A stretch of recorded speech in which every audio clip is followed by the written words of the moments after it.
Russian President Vladimir Putin meeting on U.S. soil, not answering shouted reporter questions. Military flyover happening right now as they get ready to go into a private meeting. Not exactly one-on-one. They have other people in there, but this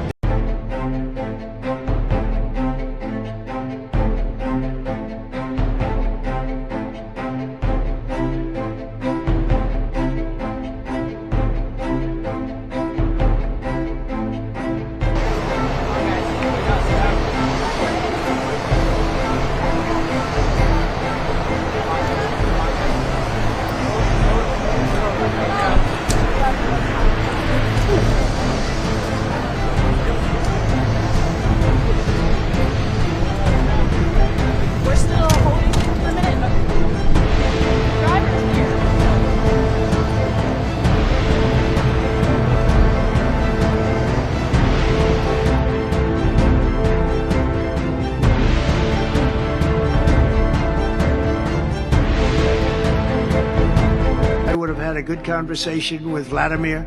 I knew him very well. I got along with him great, actually. We had I had to go through the Russia hoax, and it was actually it was a strain on the relationship. I actually told him, I said, you know, they got this phony investigation going on, Russia, totally phony, created by Adam Schiff, Shifty Schiff, and Hillary Clinton and the whole group of them.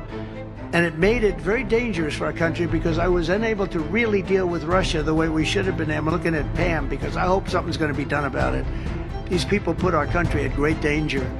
And Adam Schiff, it was all made up. It was a hoax. The Mueller report came out. They all hated me. They had 18 Trump haters. And they said I did nothing wrong. They couldn't believe, they couldn't find anything. After years of investigation, it was all a hoax. It was a hoax created by the Democrats, but in particular Schiff, Crooked Hillary, the whole group. And now we've learned all the stuff that's come out over the last 2 months is incredible through intelligence, and hopefully something's going to happen with it. These are people that put our country in danger, in real danger. I want to thank you all very much. Thank you very much.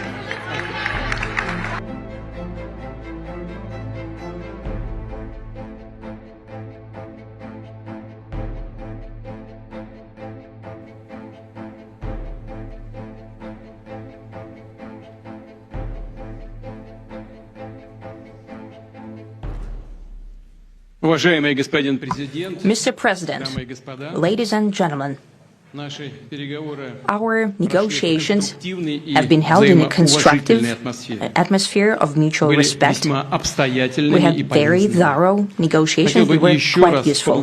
I would like to thank once again my American counterpart for the proposal to travel out here to Alaska. It only makes sense that we've met here because our countries, though separated by the oceans, are close neighbors. So when we've met, when I came out of the plane and I've said, "Good afternoon, dear neighbor, very good to see you, in good health, and to see you alive." I think that is very neighborly. And I think that's some kind words that we can say to each other. We're separated by the Strait of Bering, though there are 2 islands only between the Russian island and the U.S. island. They're only 4 kilometers apart. We're close neighbors, and it's a fact. It's also important that Alaska has to do with our common heritage, common history between Russia and the U.S., and many positive events have to do with that territory. Still, there is tremendous cultural heritage back from the Russian America. For example, Orthodox churches and a lot of more than 700 geographical names of Russian origin. During the Second World War, it was here in Alaska that was the origin of the legendary air bridge for the supply of military aircraft and other equipment under the Lend-Lease program. It was a dangerous and treacherous route over the vast emptiness of ice. However, the pilots of both countries did everything to bring closer the victory. They risked their lives and they gave it all for the common victory. I was just in the city of Magadan in Russia, and there is a memorial there dedicated to the Russian and the U.S. pilots. And there are two flags, the U.S. flag and the Russian flag. And I know that here as well there is such a memorial. There is a military burial place several kilometers away from here. The Soviet pilots that buried there who died during that dangerous mission. We're thankful to the citizens and the government of the U.S. for carefully taking care of their memory. I think that's very worthy and noble. We'll always remember other historical examples when our countries defeated common enemies together in the spirit of battle camaraderie and allyship that supported each other and facilitated each other. I'm sure that this heritage will help us rebuild and foster mutually beneficial and equal ties at this new stage, even during the hardest conditions. It is known that there have been no summits between Russia and the U.S. for 4 years, and that's a long time.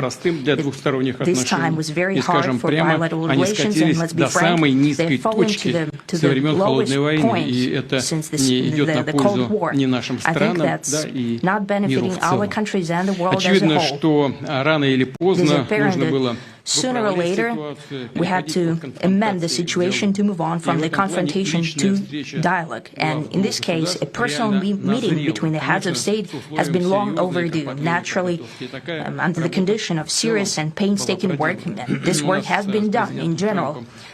Me and President Trump have very good direct contact. We've spoken multiple times. We spoke frankly on the phone. And special envoy of the president, Mr. Witkoff, traveled out to Russia several times. Our advisors and heads of foreign ministries kept in touch all the time.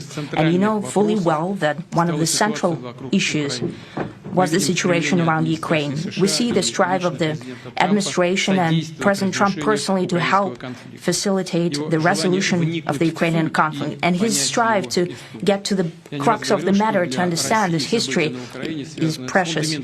As I've said, the situation in Ukraine has to do with fundamental threats to our security. Moreover, we've always considered the Ukrainian nation, and I've said it multiple times, a brotherly nation, however strange it may sound in these conditions. We have the same roots, and everything that's happening is a tragedy for us and terrible wound.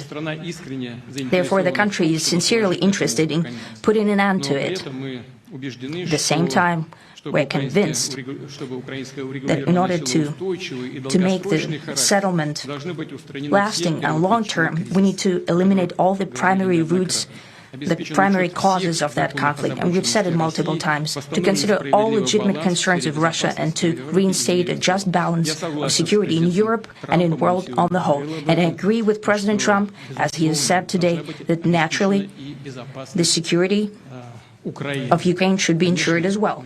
Naturally, we are prepared to work on that. I would like to hope that the agreement that we've reached together will help us bring closer that goal and will pave the path towards peace in Ukraine. We expect that Kiev and European capitals will perceive that constructively and that they won't throw a wrench in the works. They will not make any attempts to use some backroom dealings to conduct provocations to torpedo the nascent progress. Incidentally, when the new administration came to power, bilateral trade started to grow. It's still very symbolic. Still, we have a growth of 20%. As I've said, we have a lot of dimensions for joint work. It is clear that the U.S. and Russian investment and business cooperation has tremendous potential. Russia and the U.S. can offer each other so much in trade, digital, high-tech, and in space exploration. We see that Arctic cooperation is also very possible, and our international context, for example, between the Far East of Russia and the West Coast of the U.S. Overall, it's very important for our countries to turn the page, to go back to cooperation. It is symbolic that not far away from here, at the border between Russia and the U.S., there is a so-called international date line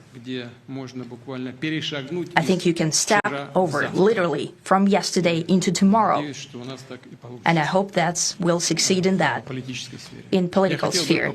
I would like to thank President Trump for our joint work, for the well-wishing and trustworthy tone of our conversation. It's important that both sides are result-oriented, and we see that the President of the U.S. has a very clear idea of what he would like to achieve. He sincerely cares about prosperity of his nation. Still, he understands that Russia has its own national interests. I expect that today's agreements will be the starting point, not only for the solution of the Ukrainian issue, but also will help us bring back business-like and pragmatic relations between Russia and the U.S. And in the end, I would like to add one more thing. I'd like to remind you that in 2022, during the last contact with the previous administration, I tried to convince my previous American colleague that the situation should not be brought to the point of no return when it would come to hostilities. And I said it quite directly back then, that it's a big mistake. Today, when President Trump is saying that if he was the president back then, there will be no war. And I'm quite sure that it would indeed be so. I can confirm that. I think that overall, me and President Trump have built a very good business-like and trustworthy contact. And I have every reason to believe that moving down this path, we can come, and the sooner the better, to the end of the conflict in Ukraine. Thank you. Thank you. Well, thank you very much, Mr. President. That was very profound, and I will say that I believe we had a very productive meeting. There were many, many points that we agreed on, most of them, I would say, a couple of big ones that we haven't quite gotten there, but we've made some headway. So there's no deal until there's a deal. I will call up NATO in a little while. I will call up the various people that I think are appropriate, and I'll, of course, call up President Zelensky and tell him about today's meeting. It's ultimately up to them. They're going to have to agree with what Marco and Steve and some of the great people from the Trump administration who've come here, Scott and John Radcliffe. Thank you very much. But we have some of our really great leaders. They've been doing a phenomenal job. We also have some tremendous Russian business representatives here, and I think everybody wants to deal with us. We've become the hottest country anywhere in the world in a very short period of time, and we look forward to that. We look forward to dealing. We're going to try and get this over with. We really made some great progress today. I've always had a fantastic relationship with President Putin, with Vladimir. We had many tough meetings, good meetings. We were interfered with by the Russia hoax. That made it a little bit tougher to deal with, but he understood it. I think he's probably seen things like that during the course of his career. He's seen it all, but we had to put up with the Russia hoax. He knew it was a hoax, and I knew it was a hoax, but what was done was very criminal. But it made it harder for us to deal as a country in terms of the business and all of the things that we'd like to have dealt with. But we'll have a good chance when this is over. So just to put it very quickly, I'm going to start making a few phone calls and tell them what happened.